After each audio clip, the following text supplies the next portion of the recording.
ከ2014 እስከ 16 ባለው ውስጥ ያገኘሁት የሮቴሽን ጥያቄ አንድ ጥያቄ ብቻ ነው። ይሄም 2014 ናቹራል ሳይንስ ላይ ያለ ነው።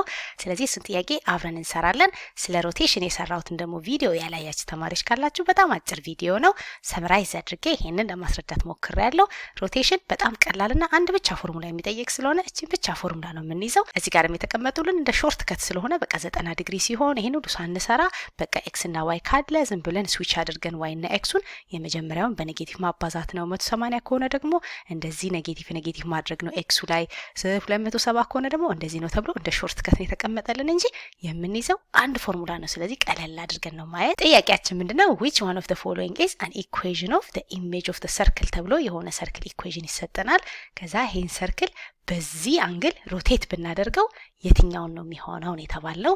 ብዙ ጊዜ አንግል ሲሰጠን በሮቴሽን ላይ በራዲያን ነው አንግል ሜዠር ስናደርግ። በዚሁ አጋጣሚ ምናልባት ካላጠናችሁ ስለ ዲግሪ እና ራዲያን ዲግሪ ተደርጎ ይቀመጥልናል 60 ዲግሪ እንደማለት ነው። ወይም ደግሞ በራዲያን ከተቀመጠ ደግሞ 60 ከምንል ፓይ ኦቨር 3 እናደርጋለን። ስለዚህ ፓይ የሚለው 180 ዲግሪ መሆኑን ብቻ ነው ማወቅ የሚጠበቅብን። ፎርሙላ መሸምደድ በጣም ሰነፍ ስለሆንኩኝ የማደርገው ምንድነው 2 ፓይ ራዲያን 360 ዲግሪ ነው።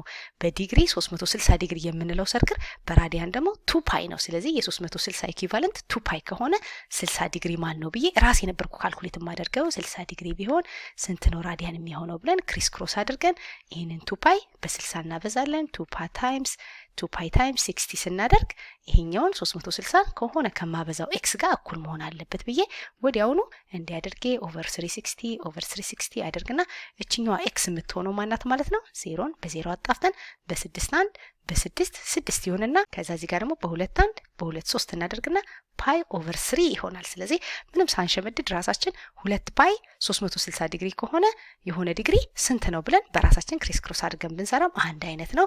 ስለዚህ ፓይ ኦቨር 3 የተባለው 60 ዲግሪ ነው። ሰርክል ሲሰጠን ሁልጊዜ መጀመሪያ ያለብን ከሴንተራችን ነው። ሰርክላችን እንደዚህ ኤክስ ማይነስ ኤክስ ፕላስ ካለበት ሴንተራችን ኦሪጂን ሳይሆን ሺፍት ያደረገ ነው። በቃ ኤክስ ዋይ አክሲሳችሁ ላይ እንደዚህ ብትመጡ የሆነ ቦታ ላይ ከሆነ ሴንተራችን እንደዚህ ፕላስ እና ማይነስ ይኖረዋል። ሴንተራችን ግን ኦሪጂናችን ወይም 0 ከሆነና ሰርክሉ እዚህ ጋር ቢሆን ኖሮ ግን እንደዚህ ፕላስ ማይነስ አይኖረውም። በቃ ኤክስ ስኩዌር ዋይ ስኩዌር ከዛ ቁጥር ነው የሚሆነው። ስለዚህ ይሄ ሴንተር ማን ነው ብለን ቶሎ ብለን ሴንተራችንን ነው የምናገኘው። የሰርክል ደግሞ ካስታወሳችሁ ኤክስ ማይነስ ኤች እናደርግና ስኩዌር ፕላስ ዋይ ማይነስ ኬ ስኩዌር ኢኳልስ አር ስኩዌር ነው። እነዚህ ኤች እና ኬ የምንላቸው ሰርክላችን የሚገኝበትን ሴንተር ነው የሚያሳዩን። እዚህ ጋር እንደምታዩት ኤክስ ማይነስ ኤቻችን ማን ነው ማለት ነው? 2 ነው አይደለ? ስለዚህ የሰርክላችን ሴንተራችን የሚገኘው ኤክሱ 2 ላይ ነው እንላለን። ዋያችንን ካየነው ደግሞ ዋይ ትሉና ማይነስ ብላችሁ ኬ ልታደርጉ ስትሉ ይሄ ማይነሱ ፕላስ ሆኗል አይደል? ያ ማለት ኔጌቲቭ 4 ስለሆነ ነው። እዚህ ጋር ማይነስ እና ኔጌቲቭ 4 ፖዚቲቭ ስለሚሆነው እዚህ ጋር ፕላስ የሚሆንብን። ስለዚህ ይሄ ኔጌቲቭ 4 ነው ማለት ነው። አሁን ፈተና ከሆነ ምንም ቪዥዋላይዝ ሳናደርግ ዝም ብለን የተሰጠንን የዚህ ጋር የሮቴሽንን ፎርሙላ አስገብቶ ኮሳይን ሳይን እያደረጉ መስራት ነው። ግን እንዲህ ለአይምሯችሁ ደግሞ አንዳንዴ ትንሽ አንደርስታንድ ስታደርጉ ጥሩ ስለሆነ ለማሳየት ያህል ደስ ያድርገን። አሁን ሰርክላችን የሚገኘው ሴንተራችን 2 እዚህ ጋር ነው ብለን ብናስብ፣ ከዛ ደግሞ ኔጌቲቭ 4 ደግሞ የሚገኘው እዚህ አካባቢ ነው ብለን ብናስብ፣ ይሄ ኔጌቲቭ 4 ቢሆን ሴንተራችን እዚህ ጋር ነው ያለው ማለት ነው። አሁን ሰርክላችን እዚህ ጋር ነው ሴንተሩ፣ ሬዲየሱ ደግሞ 1 ነው። ስለዚህ ቪዥዋላይዝ ማድረግ እንችላለን ምን አይነት ሰርክል እንደሆነ። ከዛ ሮቴሽን አባውት ኦሪጂን ስንባል ምን ማለት ነው? እዚህ ጋር ሮቴት የምናደርገው ሰርክላችን እንደዚህ አይነት ሰርክል ቢሆን ከዚህ ወደዚህ ሆነ እንደ ቬክተር አድርጋችሁ ብትቆጥሩት ይሄ ቬክተር እዚህ ጋር ይዞ ሰርክላችንን ወደዚህ አድርጎ 60 ዲግሪ ሮቴት ያደርገው ማለት ነው። ስለዚህ አንግላችን የተሰጠን ይሄኛው ሴንተራችን ኤ ብንለው ከዛ እንደዚህ አድርገን ሮቴት ያደረግንበት ይሄ አንግል ነው የሚሰጠን። ፖዚቲቭ አንግል ከሆነ ካውንተር ክሎክዋይዝ ነው የምንሄደው። በ60 ዲግሪ ሮቴት ስናደርገው ማለት እዚህ አካባቢ የሆነ ይሄ አንግል 60 ነው ብለን ብናስብ ይሄን ሴንተርን እንደዚህ አምጥተን እዚህ አካባቢ ያደረግነው እንደማለት ነው። ኤ ፕራይም ቢሆን አሁን ሰርክላችን ምን ሆነ የሚለውን ማወቅ አይጠበቅብንም። እኛ ዋና ሴንተራችን የት ደረሰ ብለን ካሰብን አብሮ ከነ ሴንተሩ ይሄ ቬክተራችን ሁሉ ነገሩን ስለሆነ ሮቴት የሚያደርግልን ሴንተራችን ያለበት ቦታ ብቻ ማወቅ ነው የሚጠበቅብን። ስለዚህ አዲሱን ኤ ፕራይም ለማግኘት የአዲሱ ሴንተራችን ሲ ፕራይም ብለው የሲ ፕራይማችንን አዲሱን ኤክስ ፕራይም እና አዲሱን ዋይ ፕራይም ነው ማወቅ እንፈልገው። ይሄኛው ምንድነው የሚሆነው፣ ይሄኛው ምንድነው የሚሆነው ብለን እሱን ለመስራት የተቀመጠልን ፎርሙላ አለ አይደለ? በጣም ቀላል ፎርሙላ። እዚህ ጋር ስትይዙት ቀለል አድርጋችሁ እንድትይዙ ታረጋላችሁ። ኤክስ ፕራይምን ለማግኘት እዚህ ጋር ኮሳይን እናደርጋለን። ከዛ ኋላ ሲቀነስ አድርገን ሳይን ቴታ ማድረግ ነው። ይሄንን በኤክስ ነው የምናበዛው፣ ይሄንን በዋይ ነው የምናበዛው ብላችሁ ቀለል አድርጋችሁ ነው የምትይዙት። ከዛ ደግሞ አዲሱን ዋይ ፕራይም ለማግኘት ደግሞ ኮሳይን የነበረው ፋንታ ሳይን ነው የሚሆነው፣ ሳይን ቴታ መቀነስ የነበረው ፋንታ መደመር ነው የሚሆነው። ከዛ ኮሳይን ይሆናል ማለት ነው። ሳይን የነበረው ኮሳይን እዚህ ጋር ኮሳይን አድርገን ያደረግነው እዚህ ጋር ይሆናል። ሳይን ያደረግነው እዚህ ጋር ይሆንና ግን የምናባዛው የመጀመሪያውን በኤክስ ነው፣ ሁለተኛው በዋይ ነው። ስለዚህ በቴክኒክ ከያዛችሁት አትረሱትም። ኦሪጂናል ፖይንታችንን ነው ኤክስ እና ዋይ የምንለው። ስለዚህ ኦሪጂናል ፖይንታችን 2 እና -4 ነበረ። አዲሱ ቦታ የሚሆነው በዚህ ፎርሙላ ምን እናደርጋለን? ኤክሳችን ላይ 2 እንተካለን። ከዛ ፓይ ኦቨር 3 ማለት ደግሞ ፓይ ማለት 180 ዲግሪ ስለሆነ በ3 ስታካፍሉት 3 1 በ3 6 ይሆንና 60 ዲግሪ እንደማለት ነው አይደለ?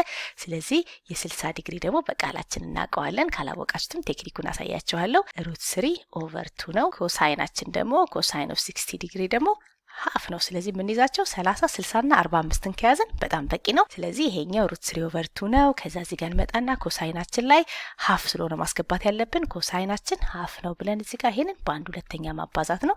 ከዛ ሲቀነስ አድርገን ዋያችን ደግሞ -4 ነው። ቁጥር እዚህ ጋር እንዳነሳሳት ቀስ አድርገን -4። ከዛ ሳይናችን ደግሞ ሳይን ኦፍ 60 ዲግሪ ነው የምንጠቀመው።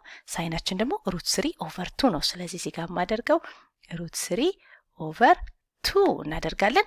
ይሄ ኤክሱን ኮኦርዲኔት ይሰጠናል። 2 በ2 ይጣፋልናል። እዚህ ጋር እንደምታዩት ኢኳልስ ባደርግ እዚህ ጋር 2 በ2 ይጣፋና አንድ ኔጌቲቭ እና ኔጌቲቭ ደግሞ ፖዚቲቭ ይሆንልናል። እዚህ ጋር ፕላስ ይሆንና ይሄ በ2 1 በ2 2 ብናደርግ 2√3 እናገኛለን። 4ን በ2 አካፍየው ነው። ስለዚህ አዲሱ ኤክሳችን የሚሆነው 1 + 2√3 ነው። ከዛ አዲሱን ዋይ ለማግኘት ደግሞ ኤክስ ላይ በተመሳሳይ የኦሪጂናል ኤክሳችን 2 ነው።